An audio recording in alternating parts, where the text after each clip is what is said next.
जहाँ सच्चा प्रेम होता है वहाँ नाराज़गी का भी हक होता है। Radhe Radhe to everyone. आज हम लोग एक बहुत ही सुंदर प्रसंग सुनेंगे हमारी गोपियों और एक भंवरे के बीच में। जब उद्धव महाराज वृंदावन आते हैं और गोपियों से मिलते हैं और उनसे बात कर रहे होते हैं, उसी समय एक भंवरा उनके पास आता है। गोपियाँ उस भंवरे को देखकर अपना प्रेम, अपनी नाराज़गी बहुत ही प्यारे तरीके से प्रकट करते हुए कहती हैं कि हे भंवरे, तुझे उस कपटी कृष्ण ने ही भेजा है ना? तो उसी कपटी राजा का कपटी मित्र है ना? जैसे तू छलिया वैसा वो छलिया, जैसे तू काला है वैसा वो काला है। जैसे तू पहले एक फूल के ऊपर बैठकर उसका रस चूस कर उसको छोड़कर त्याग कर चला जाता है, वैसे ही तेरा राजा है। उसने पहले हमसे प्रेम किया और फिर हमें छोड़कर चला गया।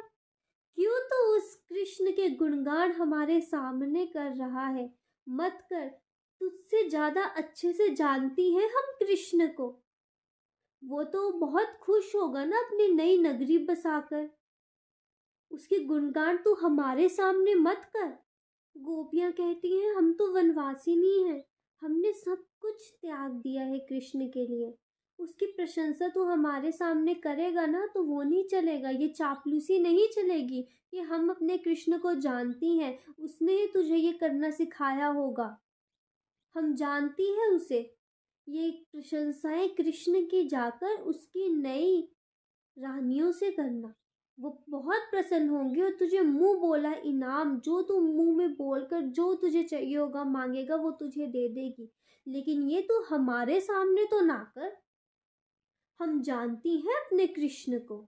गोपियाँ बहुत ही प्यारे भाव से अपना गुस्सा प्रकट करते हुए उस भंवरे से कहती हैं कि हम जानती हैं जब ये कृष्ण पिछले जन्म में श्री राम का अवतार लिया था तो उसने शूर्पणखा के नाक कान काट दिए थे।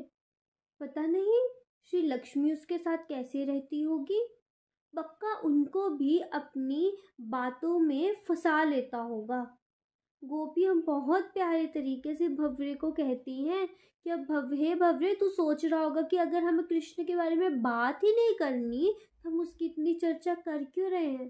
पर हे भंवरे, अगर तुझे सत्य बताए तो जो एक बार कृष्ण से प्रेम कर लेता है, गोपियाँ बहुत प्रेम से कहती हैं कि हे भंवरे, जो एक बार कृष्ण से सच्चा प्रेम कर लेता है वो उसको छोड़ नहीं सकता। वो इतना प्यारा है कि हम क्या करें, हम फंस गई हैं उसके प्रेम में, हम कैसे बचें। इस तरह हमारी प्यारी गोपियाँ उस भंवरे से अपनी मन की बात करती हैं और भगवान श्री कृष्ण से वो इतना प्रेम करती थी, इतना प्रेम करती थी कि वो उनसे नाराज़गी भी बहुत ही प्यारी तरीके से प्रकट करती है। हरे कृष्ण कृष्ण कृष्ण हरे हरे, हरे राम राम राम हरे हरे। तो ये होता है सच्चा प्रेम। Radhe Radhe and thanks for watching.